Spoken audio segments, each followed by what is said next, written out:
todos os envolvidos no trabalho de docência da Escola Dominical das Igrejas Evangélicas Assembleia de Deus. Nesse segundo trimestre de 2017, todas as igrejas Assembleia de Deus do Ministério de Madureira estará estudando sobre o profeta Jeremias. Eu creio que uma pergunta, a princípio, deve ser feita sobre o que nós conhecemos de Jeremias. Eu quero auxiliar aqui os nossos professores fazendo uma apresentação, uma síntese do trabalho do profeta Jeremias, começando a falar sobre a sua pessoa. Quem era o profeta Jeremias? Sabemos que Jeremias era filho do sumo sacerdote Ilquias, que residiam na pequena cidade de Anadote, próximo de Jerusalém, ali cerca de 5 quilômetros ao nordeste. Sabemos que Jeremias era bastante simpático à vida rural e desenvolveu bastante amizade ali com aquele povo daquela região. Por isso ele tinha uma característica marcante, que era de ser homem do campo. Há um setor da história, algum historiador, chegou a dizer que Jeremias não era pobre como parece ser, pois ele andou comprando uma fazenda de um amigo que estava penhorada. Jeremias, ele era também, apesar de ser da linhagem sacerdotal, ele não exerceu o sacerdócio. Ele seguiu a tradição profética, conforme foi também os seus amigos, Miqueias e outros. Jeremias, segundo a história, ele não foi apenas profeta. Sabemos que os dois livros mais conhecidos que têm o seu nome, que é o livro profético de Jeremias e Lamentações de Jeremias, e além desses, é atribuído à sua autoria os livros de 1º e 2º Reis, histórias narradas por ele, feitas por ele com o auxílio de alguns escribas, principalmente Natã e Gade. Cobriram um período aproximadamente de 118 a 125 anos, a começar pelos escritos deixados por Samuel no final do reino de Davi. Então eles cobriram essa história, esse período aí dos 2 reinos até Acabe e Josafá. Muito bem, esse é o lado pessoal que nós conhecemos sobre Jeremias. Agora, tem um aspecto interessante que nós não podemos deixar passar, é a questão do fundo histórico no qual Jeremias atuou. Para o principiante pesquisador da história sagrada da Bíblia, há uma dificuldade muito grande na compreensão das escrituras sagradas, no modo geral, mas principalmente os profetas, e em especial Jeremias, porque há uma complicação na vida política da nação por ter sido dividida em 2 reinos. Depois do reinado de Salomão, o reino de Israel, do estado da Palestina, foi dividido em 2 partes, ficando 10 tribos para o norte, que levaram o nome de Israel, com a capital em Samaria. E as 2 tribos e meias ficaram ao sul, com o nome de Judá, com a capital em Jerusalém. E a dificuldade gira em torno de quê? Os reis que reinaram nesses 2 reinos nem sempre reinaram em um período determinado. Como hoje nós temos o sistema de governo, sempre tem um tempo determinado para cada vigência de cada governo. Lá não era assim. Um rei podia reinar 1 ano, 5 anos, 20 anos. E enquanto um rei reinava no Reino do Norte, um período de 10 anos, acontecia que no Reino do Sul podia passar nesse período 2, 3, 4 reis e vice-versa. Somado a isso, temos também o ministério sacerdotal, que sempre trabalhou aliado com o rei, que também tinha essa variedade. Nem sempre os sacerdotes exerciam o mesmo, trabalhavam no mesmo período. Então é difícil o leitor da Bíblia descobrir a princípio se o sacerdote do qual ela está falando pertence ao Reino do Sul ou pertence ao Reino do Norte. Soma-se a tudo isso o ministério profético, que sofre as mesmas dificuldades.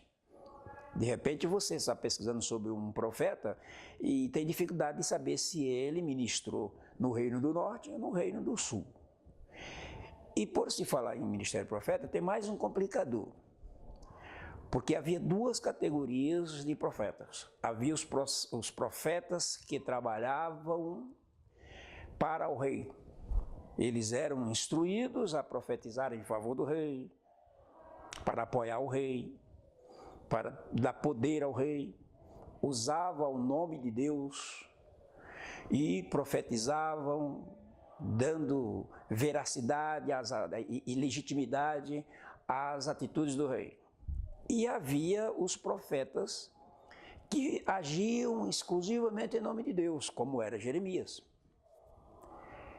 E então tem mais esse complicador para se entender o fundo histórico, né, no qual Jeremias atuou.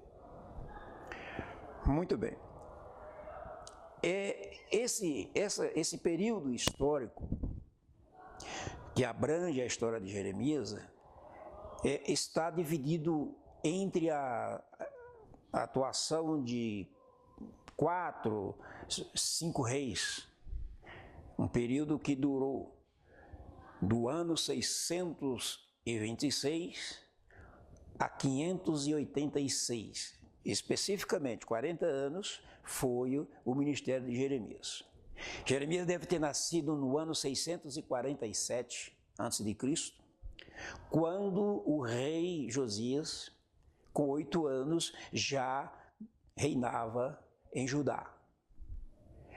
Em 626, entra em ação, ainda jovem, o profeta Jeremias, ao lado do rei ainda jovem, Josias, que já reinara por cerca de 22 anos. Diz a história que Josias foi um rei que fez as coisas tudo conforme a vontade de Deus. E Jeremias teve o privilégio de trabalhar com ele 18 anos. Um fato curioso é que Jeremias não faz menção nos seus escritos sobre o reinado desse seu amigo Josias, a não ser no capítulo 22, versículos 15 e 16, que ele faz uma rápida menção sobre a bondade de Josias. Muito bem.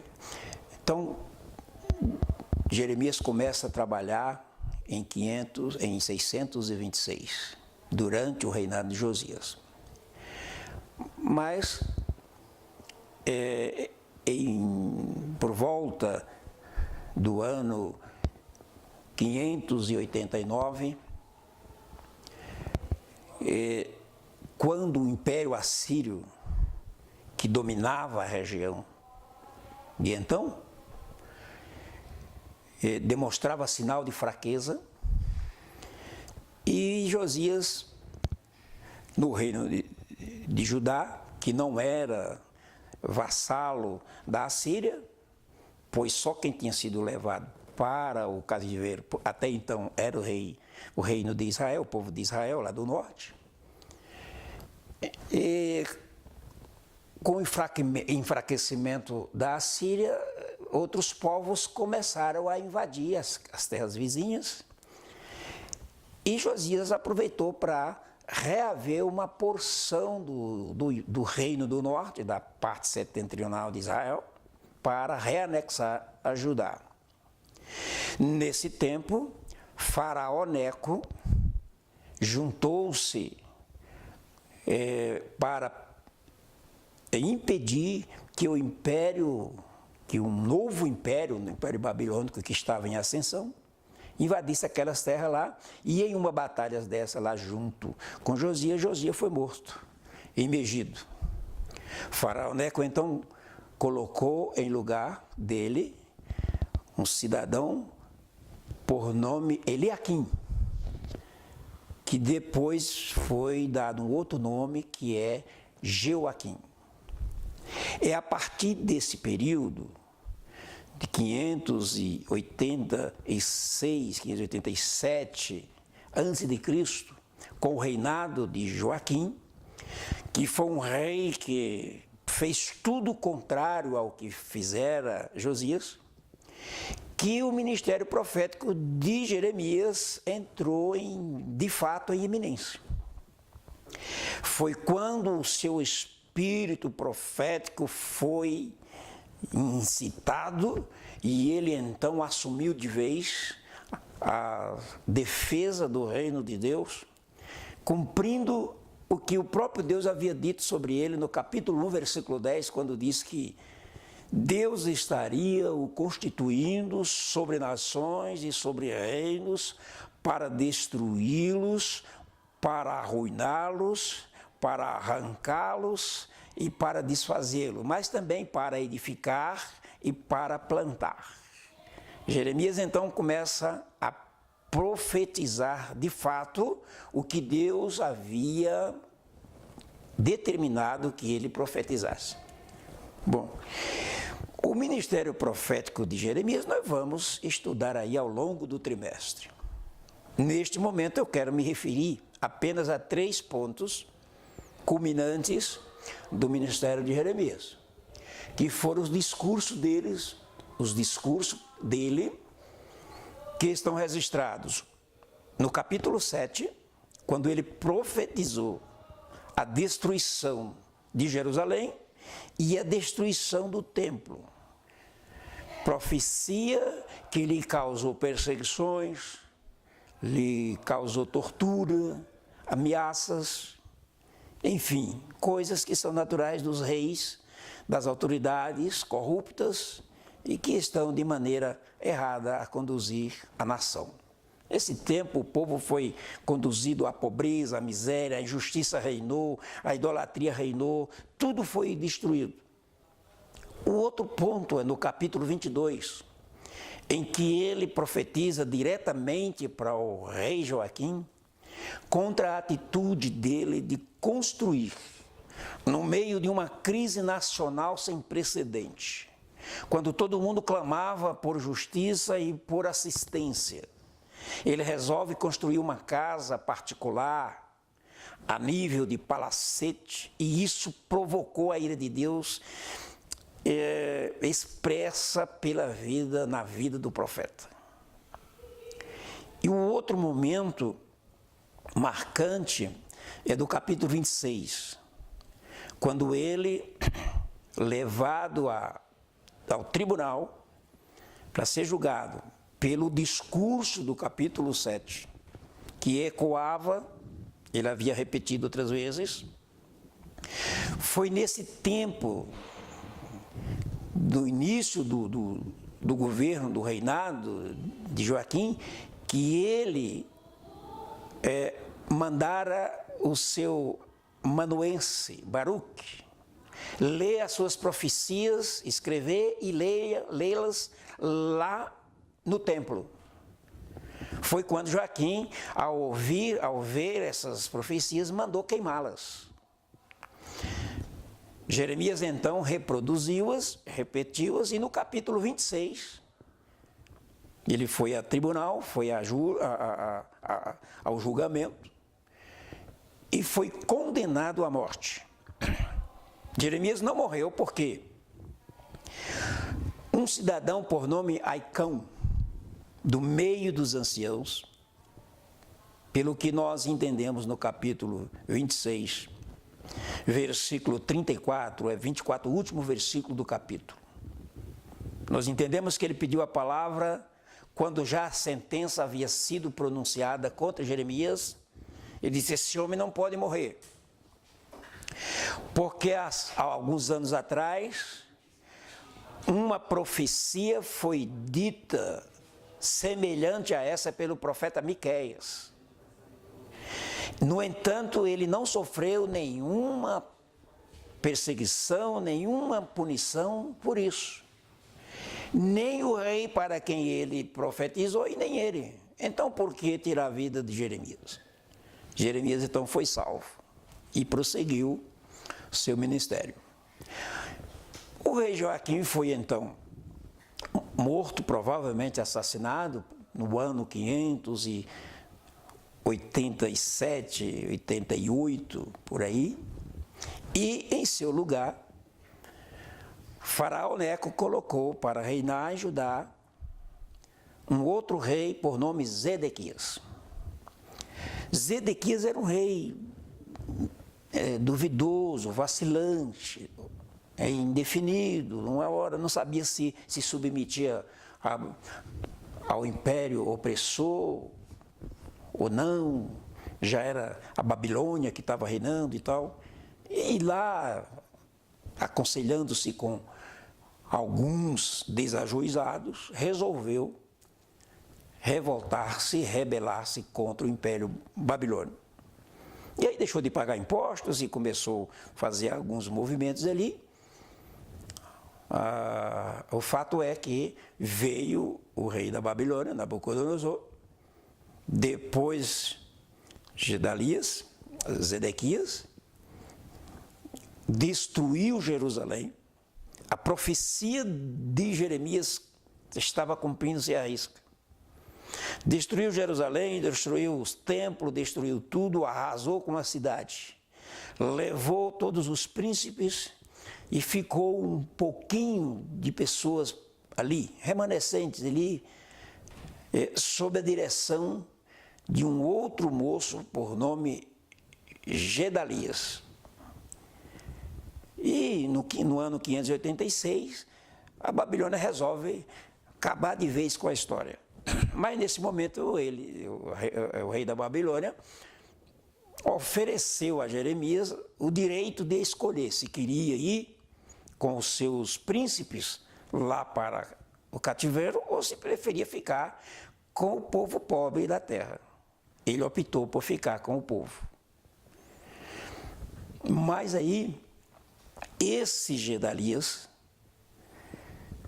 começou também a fazer algumas besteiras e Jeremias se insurgiu outra vez e foi então forçado a sair de Jerusalém, sair das terras de Jerusalém, de Judá, e ir para o Egito. E aí, segundo os historiadores, Jeremias ficou o resto da vida no Egito, aonde morreu apedrejado pelos seus próprios patrícios. E assim é um resumo da história do nosso profeta. Que Deus vos abençoe. Quero convidar e incentivar a todos os irmãos em Cristo, tanto membros da nossa subsede, quanto do nosso campo em Taguatinga e tantos quantos acessarem, a valorizarem essa nova etapa da nossa escola. Estamos inovando a nossa escola, estamos investindo na nossa escola, estamos melhorando a apresentação da nossa escola e agora, graças a Deus, com essa nova roupagem, essa nova configuração através do nosso site. Estaremos publicando toda semana, especificamente nas quinta-feiras, uma videoaula para assistir, para ajudar. Nossa intenção é contribuir para os nossos professores, que muitos deles têm dificuldade, né, de acesso a cursos, a faculdades teológicas, e a gente quer disponibilizar esse material com o intuito de melhorar a nossa escola. Sabemos que não somos perfeitos, também somos principiantes, mas o que nós pudermos fazer, nós estaremos fazendo, e estamos abertos a sugestões, a críticas construtivas, enfim, queremos estar juntos. Valorizem, visitem, divulguem, comentem com as pessoas, enfim, faça a sua parte e aqui nós estaremos fazendo a nossa parte. Estamos juntos, viu? Em nome de Jesus.